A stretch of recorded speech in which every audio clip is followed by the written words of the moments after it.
Les essentiels du Sénat. Pour une science ouverte. Sous les effets de la révolution numérique, la diffusion des productions scientifiques a été bouleversée.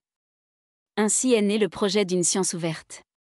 Il promeut l'idéal d'une diffusion large, immédiate et gratuite des publications, mais également des données de la recherche. Universités et instituts de recherche accompagnent ces évolutions, impulsant même certains changements.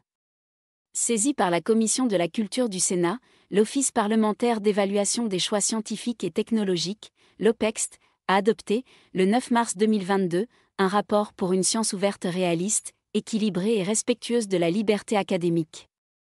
Le texte a été présenté par le député Pierre Henriet et les sénateurs Laure Darcos et Pierre Ouzoulias.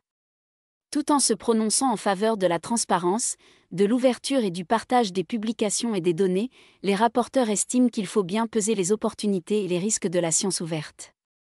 Par exemple, ils déplorent l'hégémonie programmée du modèle diamant, qui signifierait un risque de dépendance accrue à l'égard de l'État, avec des revues qui fonctionneraient exclusivement sur des subventions publiques.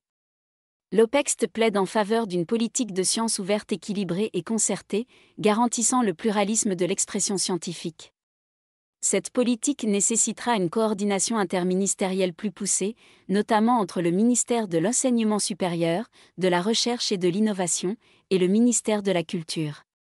Pour encourager la bibliodiversité, l'OPEXT préconise par exemple d'assurer un soutien aux petits éditeurs. À cet égard, l'Office souligne l'importance de garantir la liberté de divulgation et de faire respecter le droit d'auteur.